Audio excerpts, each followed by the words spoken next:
Assalamualaikum warahmatullahi wabarakatuh. Kenalkan, nama saya Fernando Muslian. Saya peserta Latsar CPNS Badan Nasional Pencarian dan Pertolongan tahun 2022, Angkatan 5, Kelompok 3. Unit kerja Kantor Pencarian dan Pertolongan kelas B Nias. Jabatan saya Rescuer Pemula. Dan saya menyampaikan learning journal dan identifikasi isu yang terjadi di instansi. Saya akan menyampaikan materi agenda ketiga, yaitu Smart ASN.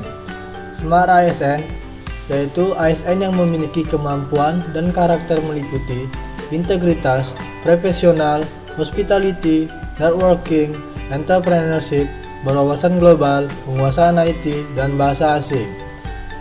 Dan di dalam Smart ASN, ada yang namanya literasi digital, manajemen ASN, dan fungsi ASN.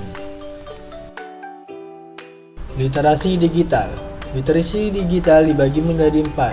Yang pertama, digital skill, yaitu kecakapan menggunakan media digital. Yang kedua, digital culture, yaitu budaya menggunakan media digital. Yang ketiga, digital ethics atau etika dalam menggunakan media digital. Yang keempat, digital safety, aman menggunakan media digital. Selanjutnya, manajemen ASN.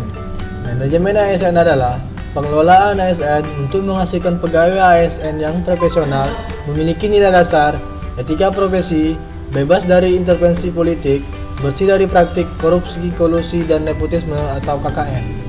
Manajemen ASN lebih menekankan kepada pengaturan profesi pegawai, sehingga diharapkan agar selalu tersedia sumber daya aparatur sipil negara yang unggul selaras dengan perkembangan zaman. Fungsi dari ASN adalah yang pertama, pelaksana kebijakan publik. Yang kedua, memberikan pelayanan kepada masyarakat. Yang ketiga, merekat persatuan dan kesatuan bangsa. Analisis isu. Analisis isu dan gagasan untuk mewujudkan smart governance yang ada di Kantor Pencarian dan Pertolongan kelas B Nias. Langkah-langkah pemecahan masalah yang saya gunakan. Yang pertama, identifikasi isu atau masalah. Yang kedua, menemukan isu prioritas dengan metode USG. Yang ketiga, analisis dampak jika isu tidak diselesaikan. Yang keempat, menemukan alternatif pemecahan dengan metode analisis SWOT. Identifikasi isu atau masalah yang terjadi di Kantor Pencarian dan Pertolongan kelas B Nias. Yang pertama, isu atau masalah.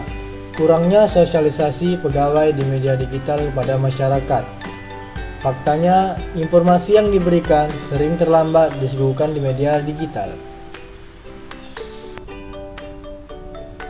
Identifikasi isu atau masalah kedua yang terjadi adalah yang kurang optimalnya pengisian daftar hadir atau absensi online bagi pegawai.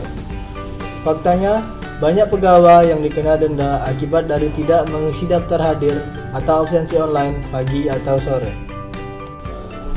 Isu atau masalah yang ketiga, kurang aktifnya pegawai terhadap pengembangan kemampuan bermedia digital. Faktanya, beberapa pegawai tidak mahir dalam menggunakan beberapa aplikasi digital. Isu atau masalah yang keempat, kurangnya kesadaran pegawai terhadap perawatan perangkat lunak dan perangkat keras di lingkungan kantor. Faktanya, pejabat atau pimpinan sering menegur atau memberitahukan pada saat melakukan briefing atau apel pagi. Dan isu atau masalah yang terakhir, kurang disiplinnya pegawai dalam mematuhi protokol kesehatan di kantor. Faktanya, banyak pegawai terdampak penyakit menular. Berikut metode USG yang saya gunakan bisa dilihat pada tabel berikut ini.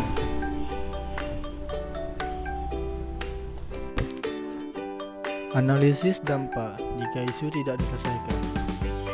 Kurang disiplinnya pegawai dalam mematuhi protokol kesehatan di kantor. Dampaknya yang pertama, tertular virus COVID-19. Yang kedua, penyebaran virus semakin banyak.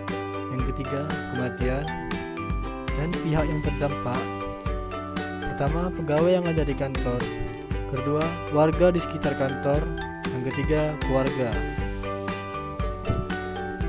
Analisis penyebab isu. Yang pertama, strength. Mematuhi protokol kesehatan sangat dibutuhkan di masa pandemi seperti saat ini, karena sangat membantu untuk mengurangi tingkat penyebaran penyakit. Yang kedua, weakness. Itu kesadaran diri seseorang diperlukan terkait penggunaan masker demi kebaikan diri sendiri dan orang sekitar. Dan selanjutnya, opportunity.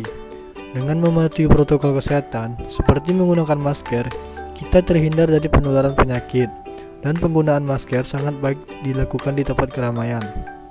Terakhir, threat. Pegawai sudah terbiasa dengan tidak menggunakan masker pada saat di kantor, sehingga pada saat keluar kantor terkadang lupa untuk menggunakan masker. Gagasan yang saya berikan dengan melihat weakness dan opportunity, memanfaatkan peluang dan melihat kelemahan. Penyebaran virus COVID-19 memang mengharuskan kita mematuhi protokol kesehatan dan menjaga jarak di keramaian. Walaupun ruang lingkup kantor kecil, bukan berarti kita harus lalai terhadap protokol kesehatan, karena virus dan penyakit bisa datang kapan saja dan di mana saja.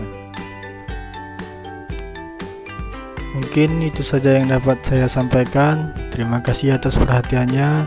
Assalamualaikum warahmatullahi wabarakatuh.